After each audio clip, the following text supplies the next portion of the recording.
Hello, everyone, and welcome to the Covenant Army Podcast, where our mission is to equip couples to align with God and win the daily battles raging against marriage and family. You are back with Brent and Lucy, guys, and we're so happy to have you with us here today. Yes, hello, everyone. Guys, today's topic, we're going to be talking about the situation where you might be in a marriage and it feels like your spouse isn't in the marriage anymore. They're kind of checked out. And I know that can be a tough place to be. But the question is, what do you do? Right? What do you do with that, babe? Don't quit. Well, that seems like a pretty straightforward answer. Don't quit. I'm a pretty straightforward kind of person. I guess you are. I like to why beat around the bush? There is a simple answer here. It sounds like a simple answer, but I think it's sometimes easier said than done. I understand that. Because, people always say that it takes two to be in a marriage. Of course it takes two. There has to be like a husband and a wife. Yes. And I was going to say that's true. But sometimes in marriage, it may feel like you are the only one working on the relationship. There are certain situations where people feel that way. And we get a lot of questions, a lot of comments where people are asking, what do I do? I feel like I'm in this marriage alone and I can't do this marriage alone. So you feel like they're asking us if they should quit? Sometimes it feels like that's really the question. And listen, guys, if you don't know us by now, we are not proponents of divorce. And we're not God. We're not here to tell you, hey, you quit on your marriage now. Like, we're not going to say that. Well, no. I mean, God's not for divorce, obviously. And I know there's certain circumstances in Scripture that communicate that divorce possibly could be allowed. Specifically when it talks about infidelity, adultery, right? Or death. Not death. I guess it wouldn't be a divorce if it was death. Sorry. But you get what I'm saying at. But God's heart is not about divorce. That's not his best intention. That's not what he wants. Right. So I don't think it's just a simple yes or no answer as far as it pertains, what do you do? No, I think there are ways to try to communicate to your spouse when they're not really interested or kind of not all in. I think there's ways to try to draw them into conversation to talk to you about what's going on and how to fix it. Well, I think that's probably the big elephant in the room is like, do you know why your spouse is not interested anymore in the relationship? Do you know that answer? Have you guys ever had that conversation? Where did the breakdown happen? I was going to say, if you haven't had the conversation, why haven't you had the conversation? What's the fear of having conversation about it? I don't know. I mean, but that's kind of where we can kind of take the podcast and prayerfully give some kind of direction or framework that possibly could shine some light on this topic. We can try. So let's try that. And obviously, like where you started off, it has to start with some form of communication, right? Because that's kind of the starting point to spark up, to answer some of those questions. Right. And it's important when you're going into this situation, right? You're going to need patience. You're going to need empathy. You're going to need a willingness to even understand. What are you dinging over there? What's a dinging? Text messages. For some reason, I got text messages bumping in here. I thought I was on Do Not Disturb, but for some reason, it's still happening. It must have went off. But you must have a willingness to understand your other person's perspective.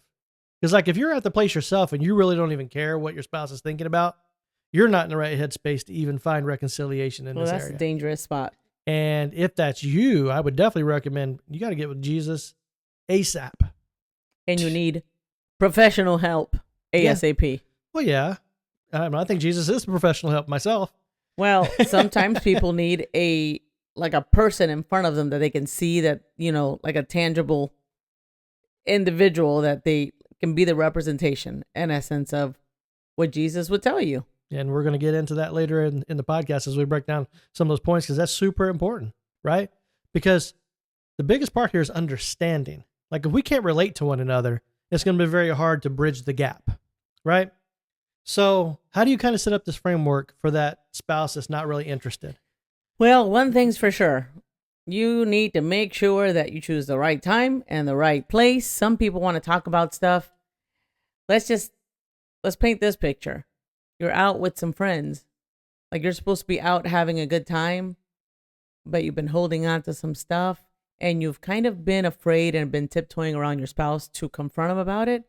And you start to kind of leak stuff out when you're out with your friends. to try and draw your spouse into conversation, but where you feel a little safer because there's other people. Yeah, probably not a good time. Probably not the best time to do that, where your spouse is going to feel like they're being put on the spot. So I wouldn't recommend that. Yeah. So one thing is to find a calm, neutral environment that you guys can sit down and have this conversation. Right. And that may take a second to find that place, but I mean, prayerful you guys know a little bit about each other and know those places that where you guys can come together, where there's not going to be a lot of distractions, because you don't want a lot of distractions when you're getting ready to have a tough conversation. Right. And you both want to feel safe that both of you guys are going to be receptive to have a conversation. Right. Because honestly, you want your spouse to be able to get to that place of vulnerability that they can speak to you honestly as to what's really happening in the relationship. So I want to talk about the time part, because that's another important, like you made a point about like, hey, maybe if we're out on a date with friends, not doing it then. Right. Right before bed, not a great time to do it. And how many couples wait? There's so many people that wait till bedtime. I think it's unfortunate, but for a lot of couples, that's the only time they're actually coming together where they feel like this is the best time to do it. Yeah, but a lot of times they end up in more frustration because one spouse wants to go to sleep because they're tired and exhausted from the day, and they just can't continue on like plugged in to the conversation and fully connected. If you're tired and exhausted, not the right time. Like you want to be fresh and prepared to have this conversation. Right. And that's why, again, as far as timing, I would recommend putting it on the calendar so you both know to be ready when we're sitting down and have this conversation. And I know some people are like, oh, no, I don't want to do that because that's going to make me anxious worrying about when it's going to come to it. You're anxious only when you're not prepared, right? If you're prepared to go into this conversation, have all your ducks in a row, have some kind of plan on what you're going to do, I think that it can be very beneficial. So the second thing I think that's super important, this is an opportunity for you to express your feelings. Key word there, your feelings. I know a lot of people like to go into conversation trying to tell the other person how they're feeling. So this is key, using I statements to express how you feel about certain situations or what's been happening. Because if you don't, and you start with well, you're always doing this and you never do that, that's going to shut your spouse down, and the conversation is going to be done before it even starts. Yes. Blaming and criticizing, again, not the time or place for this to happen. And actually, that's never helpful in a relationship. Like if you're constantly criticizing the spouse, that may be an indicator of why your spouse is shut down on you. Yeah. Again, because that doesn't feel safe. When you're going into a relationship and you're being blamed all the time and criticized all the time, that doesn't spark an environment of health. Right. Like you're actually going to move away from that. And that could be something that's got that spouse into that place. So I think that's something as well to think about, you know. And when I say express yourself, it's like you need to know why you feel the way you feel. And for yourself to be able to share your perspective to your spouse in a non-threatening, loving way, right? Non-threatening, another key word. Well, I think that's why get time alone with God first, to ask God to search your heart. Yeah. To search your heart, you can have a better understanding when you go into this conversation. It's part of being prepared to be able to verbalize your feelings and emotions to your spouse. Now, definitely try to do it when you're not angry or highly emotional. It's not things are not gonna land well when you're angry. So getting with Jesus beforehand is definitely a great idea. So you can calm yourself and go into the conversation with a certain level of peace and no anxiousness. So you don't go in there chopping your spouse up into pieces with your words. So the next part is active listening. And I know that's kind of a counseling term we hear a lot about, but super important.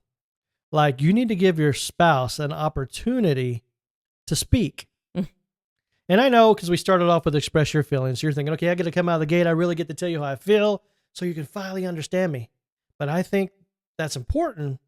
But I think what's also important for myself, and I know this has been beneficial, I should really care more about how you're feeling in these moments, in these situations. Because I know how I feel. I'm with me all the time. I know like what's happening. But I don't know how you're feeling and what your emotions are. Well, that's why you came together to have this conversation, because you want to know how the other person feels. Yes. So both of you honestly should get an opportunity to speak. And, when it's your chance to speak, keep it short and sweet. Don't overload the other person with everything that has happened in the last 25 years. It's not going to go well. Well, it makes me think about James 1:19, which we share with a lot of couples. My dear brothers and sisters, let everyone be quick to listen, slow to speak, and slow to become angry. I think I share that on every podcast. I love that you do that. You point to the ear and to the lips. Well, I'll tell you why, because some people are listening, and that's great, right? It's audible. But some people are visual, and when they see it, it's going to help resonate with them so they can keep that picture in their mind. To me, I like to touch it because I'm a feeler. I love that you do that. But it just reminds me of like kindergarten when you're talking to the little, not saying head, shoulders, yes, knees, and toes. like you're pointing.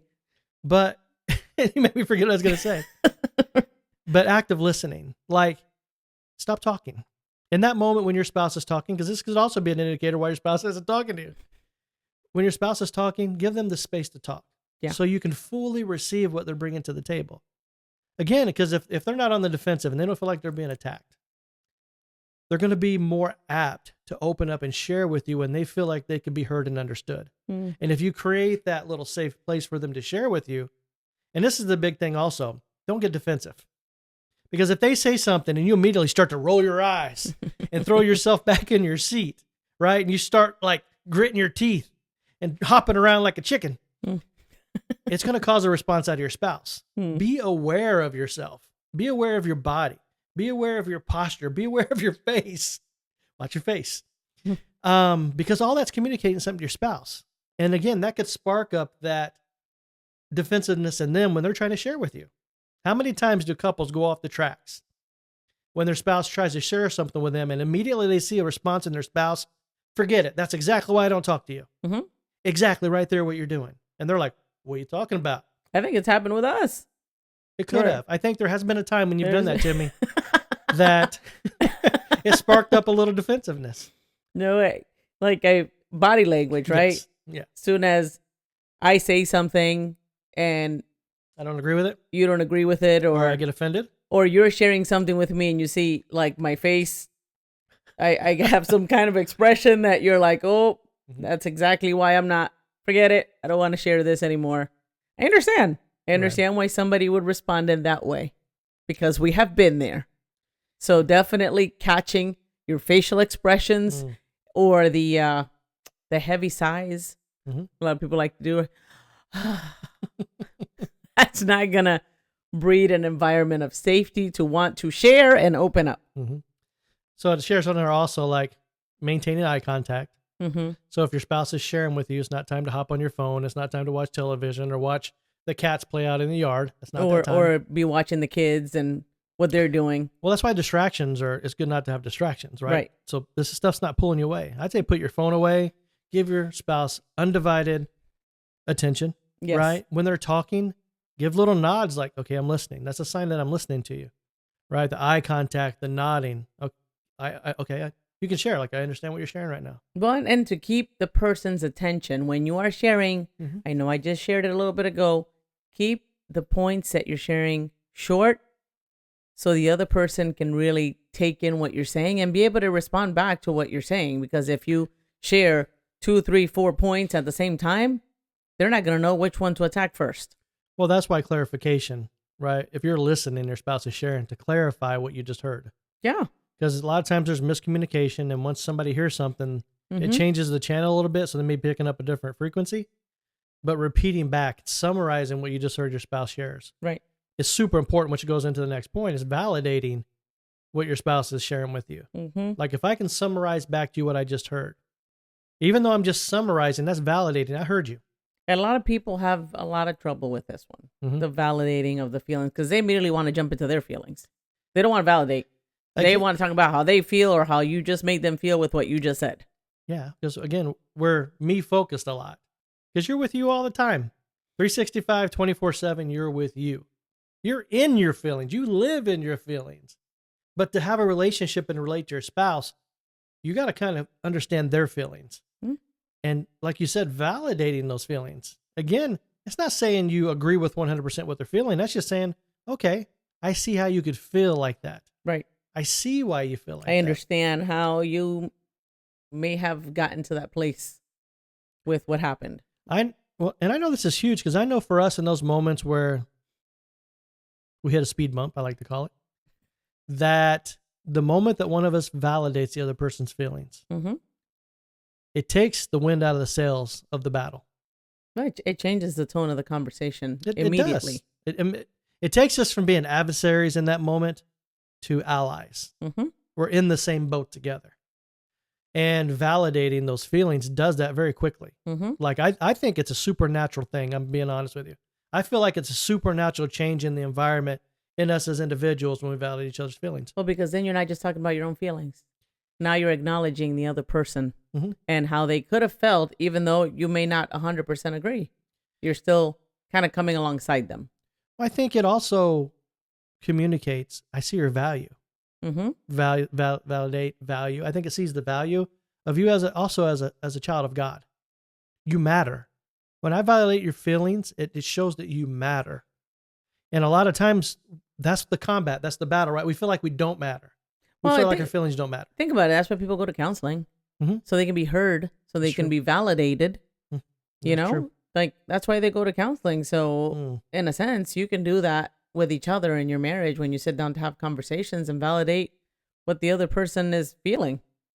And remember, guys, validating your feelings doesn't mean I agree with 100% everything you're saying. I think that's a hang up for people. I feel like if they validate their spouse and whatever they're feeling, and because they don't really agree, that they're kind of giving them a green light to continue acting a certain type of way. One other thing I want to share this before we move to the next point that I think helps. It helped me kind of get a hold of what this meant, like validating your feelings. Putting yourself in the other person's shoes. If I were you in your situation, based on everything that you just shared with me, can I understand why you feel the way you feel? Right. So actually put yourself in your spouse's shoes. Like, let's say I'm going to do it from a husband to a wife. Like, your wife's complaining that every time you come home, you kind of check out and she's needing your help and you're not really validating that feeling. What if that was you? What if you were taking care of everything and your wife came home and you had needs and she just kind of ignored you and went off and did whatever she wanted to do and never really plugged in with you? How would that make you feel? You see what I mean? It's putting yourself in that situation in your spouse's shoes. It helps kind of bring that, oh, okay, I can see why that would matter now. And it gives you empathy for them in that moment, which is super powerful and super helpful to move past it. The next point, which we are great proponents of, seek help. Get professional help. I mean, it's great sometimes when we can hatch things out together, but many times you need a third neutral party. Right. To Unbiased. Unbiased. And we always tell couples, guys, it's great and family is awesome, but don't go share everything with your family. No, especially not conflicts in your marriage. And not that they don't have good intentions, but let's be honest, guys, they're biased. Yep. Your family loves you. They're going to watch out for you. They want to protect you from all harm. Right. In most cases. It may sometimes feel like they want to cause harm, but they're going to be biased. Right. And they're always going to lean towards you at all times. Even if they say they don't, they still have a little bit of bias in there. Just, it's impossible to get away from. Right. So having a neutral party, and we always recommend like a pastor, a leader in your church, or biblical marriage counseling. Right. And we're very specific about biblical marriage counseling because as Christians, we believe God's truth is the foundation of everything. It's the ultimate. You know, and you need to get wise counsel from people or an individual that aligns with God's word, that you can yourself pick up God's word and see exactly why they're sharing with you what they're sharing with you. Right. That it aligns with that. Because if you didn't know it, all counseling is not the same. They are not all created equal. They're not all created equal. But get help, right? Because there's going to be battles that you and your spouse is going to face, right? That you need allies to come alongside you to help encourage you to walk along through challenges just like this. Right. You know, and you want people, as always, that are for your marriage and for your relationship. Right. If you were going to people and they're telling you, get a divorce, it's not worth it, check out now, I think you need to evaluate your friends. You need to get with somebody else for sure. Because listen, everybody's marriage goes through different seasons. It's important for couples to know that there are going to be seasons that they're going to be happy and joyful and laughing together and everything's going to seem great. And then there's going to be the stormy seasons where you can't seem to get on the same page and there's friction and you just like, you don't know what's going on. those are the times that you seek a third party to help you, because it's not always going to be 100% happy and joyous. We have different seasons of marriage. And we've talked about this in previous podcasts, but a lot of people like to when they get to that place of, oh my gosh, we just can't seem to see eye to eye or connect on this topic. Get a third party to help you. It doesn't mean you run away from your spouse or get out of the marriage. It's just a season. So I do want to put a disclaimer, as always, because we need to. We are not talking about abuse here right now. Right. We're not talking about physical, emotional, or psychological abuse. We're talking about kind of normal issues that are in marriage. Right. Always, you got to be safe. Mm-hmm. And if you are in a situation that is not safe, find a place to get safe. Right. That should be first and foremost. Mm-hmm. So obviously, if you're in that kind of situation and your loved ones are trying to say, hey, you need to get out of this relationship, you need to seek further counsel specifically for your situation. Mm-hmm. The next point was focus on common goals. Right. I think for a lot of couples, because communication breaks down, the goals sometimes change in the relationship. So we're no longer walking alongside of each other, just as we share it many times as Amos 3:3. Can two walk together unless they first agree? That agreement and walking together has to be a daily action that we're doing in a relationship and our marriage. If we're not communicating, chances are we started to develop a gap in our relationship. And we start to lose sight of the goal. We're no longer pointing toward the same goal. And that happens sometimes organically. When you're busy, you got young kids sometimes, and you're kind of, one spouse is like trying to provide and the other one is at home with the kids, and it's busy. Sometimes you forget to check in with each other. That's something that's a non-negotiable. You should be checking in with each other daily. How am I doing as a wife? How am I doing as a husband? Do you need something more that I can help you with? Is there something that you want me to do less? Like, these are things, if you check in with each other daily, you won't have a laundry list to communicate about when you do sit down for the harder conversations. I think it's important to also identify what those shared goals are, right? Especially where you're at in this situation here. I think it's great to kind of start off from the point, do you want to be in this relationship? Do you want to be married? And I know that may seem like a very difficult and hard question that maybe where you're at you don't want to ask, but it's a question that needs to be asked. Each person needs to have skin in the game, that they want to fight for this marriage. You can't force anyone to stay in a marriage. It is impossible. But if you can get that buy-in from them and they say, yes, I want to be in this marriage. Okay, great. That's a common goal that we just are sharing with each other. And the next question is, how do we do it? That's great what we want. And we can say we want it till the cows come home. But if we don't have steps to get there, we're never going to achieve that goal we just put in place. What do you got? Because I see something on your face. I mean, see, I'm watching your face. I'm slightly listening. Disagree. Okay, girl, tell me why. I'm going to disagree with the question of, do you want to be in this marriage? Why?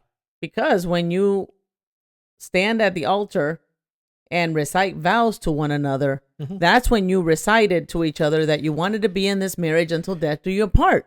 So that when you ask that question, it almost kind of sort of could give the idea to the other person that they actually have an out.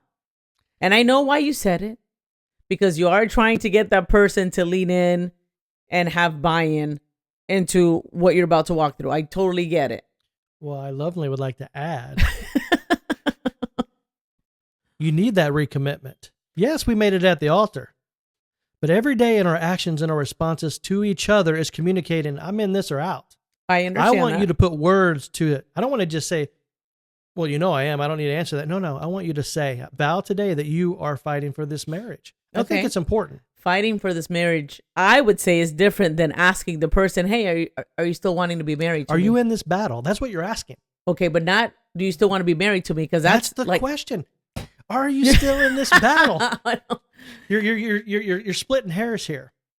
Change the wording if that works for you. I'm a woman. I'm hearing it through my filter. Nobody's giving. So for me, it's like, and I know because you're not a proponent of divorce, just like me. We're not. However, to some people, when they hear that, it's almost like, oh, that's an option. But you know what? Even if they say no, and God hope they don't. They say no to what? They don't want to be in the marriage anymore. Can you please share with me why? In that moment, there's an opportunity for reconciliation. And why? Because, again, you're showing compassion and empathy for the other person. You don't agree with them. You want to be in this marriage. You want to fight for this marriage. Well, But- typically, if a spouse tells you, yeah, no, I don't want to be in this marriage, the other person, 9 times out of 10, I'm not saying it's going to be easy. they're going to jump in with gloves on, ready to fight. Yeah, but they're fighting the wrong. Then they start fighting against each other. I'm just saying. However, if we can get that common agreement in there again, Mm-hmm. I think it opens up the door to turn this puppy back around. Again, I understand where you're coming from. I just personally, as a woman, I don't think I would ask it in that way. But So hey, what way would you ask it then? I would open up the conversation with sharing my feelings, how I feel Okay. that things have been going. Help me understand what's happening. Okay.